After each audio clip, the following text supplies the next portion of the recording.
As Nassau falls to the pirates, Flint and Silver's partnership gets tested at every turn. Jack and Ann go from the frying pan into the fire, and just when you think you know which way this show is going, they open up a whole new world of possibilities. It's the STARZ original series, Black Sails, Season 4, Episode 4, 32.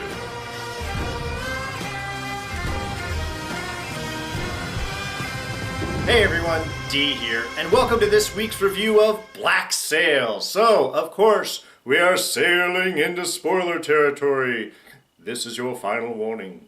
Alright, so another just filled episode this week. A lot of expected movements, a lot of consolidation of things in Nassau, and then a just flurry of game-changing information thrown in towards the end of the episode, which really could change the whole direction that this series is going. So let's start things off with, well, where everything starts off, the fall of Nassau to the pirates, and that is a chaotic scene. I have to say, that opening little bit where that it's a quick shot where they've got the cameras like really close up to the British sailor and he's running, the guys are right behind him. That was just a couple of moments, but that was so visceral. It just pulled right into the chaos of that scene, of that moment, and it really just stuck in my mind instantly of, oh my God, this is chaos, this is horrid, run. Surprised that Eleanor hadn't gotten out of there yet. I thought she would have already been gone, so quick escape for her.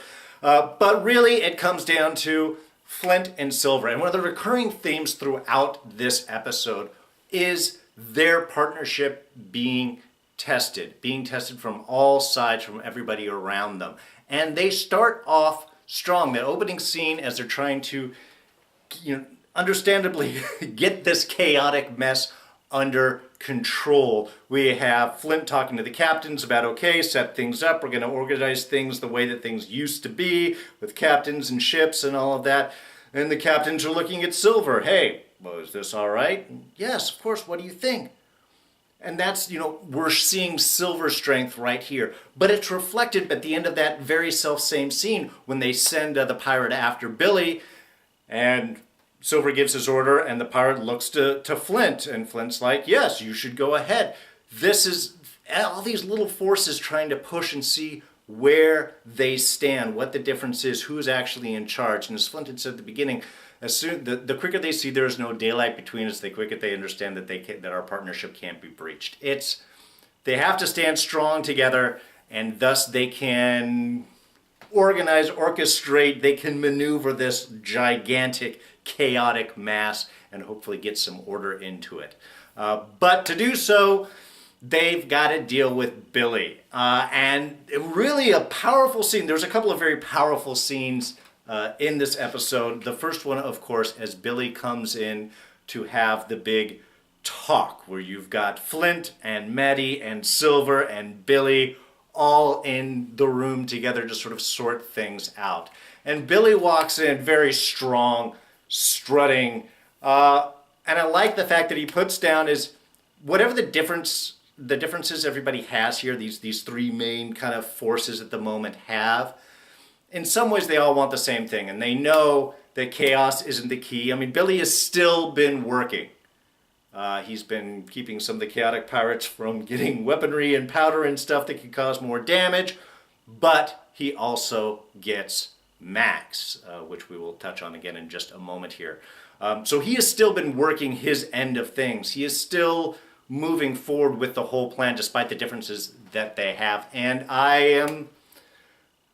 part of me is surprised that Billy survived through that, though of course we all know that Billy does live through all of these adventures. But it was just really good to see the strength of everyone's character right there, because everybody has something strong to offer and are not weak in their response. They can't be jostled, they can't be maneuvered quite as easily despite all of the different maneuverings that are going on. And I thought that it was great that they all came in as strong partnerships. But Billy is using the fact that he does have Max as the opportunity to sort of try and put a wedge in between Silver and Flint. And I think Billy's idea behind Max, Billy's philosophy about using her to satiate the power, which I think in some ways is quite appropriate. One, I got to give it up for Billy to actually have seen right through that it wasn't Featherstone that betrayed him, that it had to have been Max, it had to have been someone else. What, Featherstone has always been there and doesn't have the balls to stand up to Billy. Okay, fair enough. Just Billy is a smart man. And I always like it when people aren't dumb, when they can use their intelligence, where you have, kind of like how Rackham referred to Teach, that you can't have brawn and brains in the same package. You kind of get that with Billy too, though he's not on Teach's level, but the fact that I think that he was right, that he was able to figure out that Max was the one behind it, and that it could go a long way to satiate the chaos that's going on with the pirates, to be able to show this is the person responsible for the death of all your brothers. This is the person responsible for keeping us from an easy victory. Because, yeah, if that didn't happen, they could have taken Nassau. The governor would have been there. It would have been a much more of a concise victory. All of what's going on right now would not have needed to happen if it wasn't for Max's betrayal there. So Billy is quite right with that. But, of course, Silver is not going to side with Billy. Can't side with Billy on this. I mean, one, the partnership between Flint and Silver at this stage of the episode still very strong. You know, they are still a unified front. And Billy has betrayed them. I mean, he did fire on Flint and Maddie up at the Underhill estate. He did cost lives there, and then he did sort of commandeer many of the pirate forces that were supposed to be part of this assault on Nassau. Now, he did come and step things in, but still, that's a pretty significant breach of trust. And he does, I mean, as we find out that conversation later on with Max, is he does understand that Max could have killed him at that point too, and was deciding not to, so he doesn't really need to see Max dead either. So between that and, of course, getting the men back, which are only going to bolster their forces, are only going to help support, hey, we are doing what we can to get all of our brothers back. You know, it's a very easy decision, I think, for Silver at that stage. And even Billy's final little attempt, I think, to use Maddie as a potential tool, saying, you know, reminding him, hey, you said if people close to Flint get hurt, and it may not be you, it could be Maddie, who is still intricately involved in all of these operations and with the connection with the slaves and everything. Even that does not succeed in splitting them up. Silver still leaves with Max, still turns Billy down, orders him to go off and do what needs to be done, is still with Flint. However, it does sit with him. Because as we find out, as he explains to Flint later on in that last scene, which is really big, I think between the two of them as they're doing the prisoner exchange, that Maddie is kind of his emotional weak point. If something did happen to her, that would create a major effect in with Silver, which is something we can probably pay some pretty good attention to. And the last scene really combines a whole lot of stuff. We have the information that he just gained from Max, which, I don't know about you guys, but the minute that she started mentioning wealthy people from London taking family members, I also perked up. And you can see that Silver thought immediately the exact same thing. Thomas. Is that what happened to Thomas? That would be Flint's emotional weak point. As Maddie is to Silver, Thomas would be to Flint.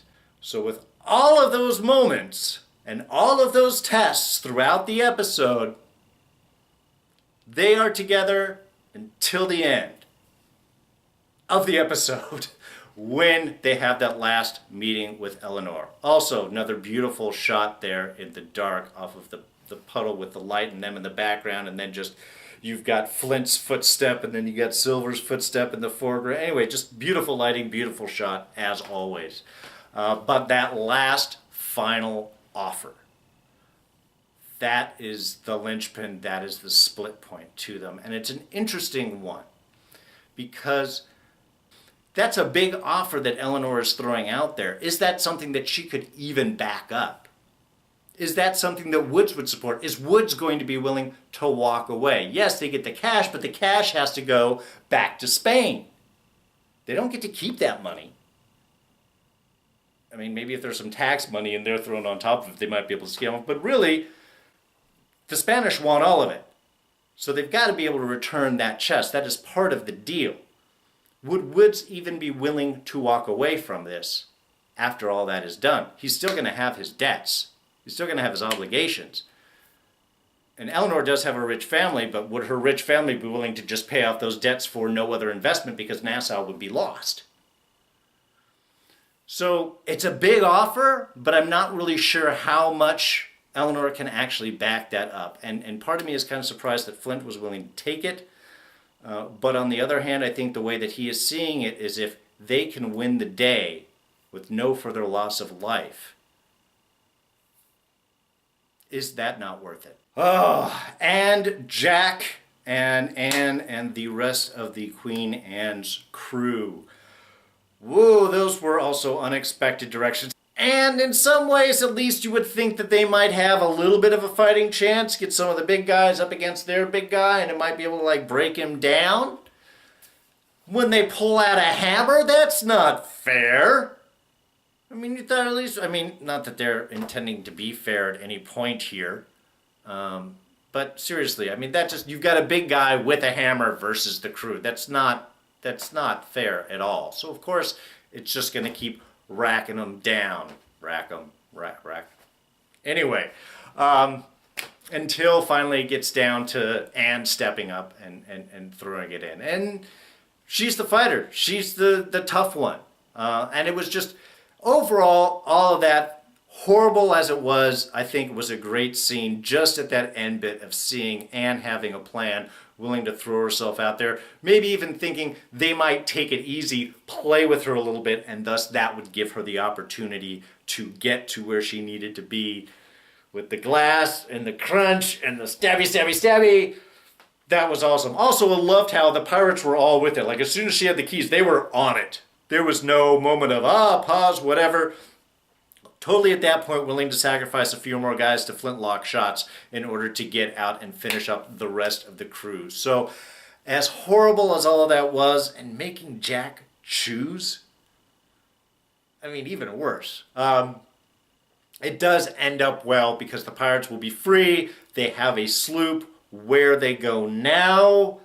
Now that's going to be a big question because I'm not sure how much Jack is going to have respect for the rest of the crew. Anne may have all the respect for the rest of the crew. Not entirely sure where Jack is going to be standing in their eyes. But I think at the moment the only one that Jack actually cares about is the bleeding, wounded body of his personal savior as well as the crew, and that's Anne Bonny. All right, so this episode really did end with a couple of big potential game changers. One, as we discussed, we had the offer from Eleanor to trade Nassau for the cash of cash. It's a cache of gold, the box of gold, the jewels, the treasure that is buried off there. Make that exchange. Again, is that even possible? Is this something even Woods would go with? That's a whole nother big question. But we also have Thomas. The realization that Thomas could be alive and out in the wilderness north of Spanish Florida. Now, if we remember how Treasure Island opened up in the story of Flint, Flint died, I think he drank himself to death, in Savannah, outside of Savannah, which is north of Spanish Florida. So it is possible that this is one of the directions that Flint will decide to go off. Is this why he goes and buries the treasure and then just disappears and tries to spend the rest of his days out with Thomas? This starts to open up a lot of new possibilities hadn't really thought of before because this is all new information. But we also have the slave army. And that is going to be another whole giant game changer. I mean, first, that whole opening scene where they are beating that girl with flaming sticks. Flaming sticks! Okay? You don't think that's going to engender a bit of hatred, a bit of resentment in the surrounding slaves? Yes, you're trying to control them and show them what's going to happen. but you're also showing them your cruelty, and that's going to get them angry. So if they happen to overhear that Nassau has fallen to the pirates, and that was kind of the signal that they were all waiting for, of course that's going to inspire them to instantly rebel, because there's a lot more slaves than there are slave holders, and flintlocks, again, only single shot at this stage. So you're going to lose a few people, but you're not going to lose all of them. Unless you're white, and we're talking about fingers. Then apparently you're going to lose all of those. So we've got a slave army that is not engendered, that is not liking the pirates. Very much against the English, but also very upset about what the pirate rebellion has done to their loved ones. So that's what you end up having, is you have the potential for like a battle of 5 armies situation. Of course, it's only 3 armies, where you have the pirates and the English and the slaves all coming together around Nassau, and they're all fighting each other. Just a couple of small things. One, continuing the theme of testing the partnership between Flint and Silver, we have Israel Hands having his little moment with Flint there, telling his story. Hey, I used to be Blackbeard's right-hand man. I used to be right up there with him, and then I got cast aside for something better. When might you be cast aside by Silver for something better? Again, just more of the testing going on. And Eleanor. 2 things. One, her stepping up into the leadership position as soon as she walks in the fort, I thought was awesome. You have the men standing around saying, oh, I think we should do this. And she's just, no, that's stupid. We need to do this and this. We can't waste powder. We need to be prepared for when Wood shows up. This is what we're going to do. And it was paid off at the end when we still had a group come up and that gentleman asked her, all right, should we move the cannons down to the beach? Should we get ready for this? They are now looking for her for the leadership. They have acknowledged that she is the one in charge. So right on Eleanor. Also, what might be motivating that is the realization that she is pregnant. And that is, it's motivator, makes you be in charge, but also that could be the bit of why she wants to do that deal with Flint, is because she wants to go safely have a baby and get the hell out of Nassau. So some big changes going on there too. All right, so as we end things, we have Woods heading to the beach. We've got Billy getting ready for defense, and we have Flint sacrificing himself potentially in order to end this fight before it's over. And who is in the middle, not really agreeing with everything that's going on? We have Silver. Now he's got to negotiate, making sure to get the chest to trade it out for Flint. He's going to be fighting Billy for that. They seem to have come to a nice little agreement there towards the end of the episode, but with this big shift, that is really threatening to tear them all apart. And then, of course, we have how much of Silver's partners are going to support it. Billy certainly isn't going to, unless the pirates will not be with him. Maddie is probably more than willing to trade in that gold in order for protection and safety. But the real question ultimately is going to be, is this something that Woods is even going to support? Is this is this decision, is this offer really based in reality? That is probably what we're going to be dealing with next week. So if you did enjoy this review, I'd appreciate you hitting that like button. Thoughts, ideas, throw those down in the comments section below. We've been having some amazing discussions, some great insights, wonderful theories, just amazing connections going on. Thank you, all of you. It really inspires me throughout the week, really keeps me excited. Thank you so much. So if you look down in the comments, there's probably some amazing discussions going on right now. Join on in, throw your 2 cents down there. Just please keep it nice, okay? You can always catch me on Twitter and Instagram. I'm at Darren Jakes. But if you don't want to miss any of the reviews, just be sure to hit that subscribe button. It is right there. And I'm going to throw up our link to this week's episode of The Walking Dead review right there. I want to give my wife a big thanks for my awesome new Calico Jack t-shirt. Thank you. And other than that, I'm going to say goodbye. So, you guys take it easy. I'm D, and I'm out of here. I'll talk to you next time. Bye-bye.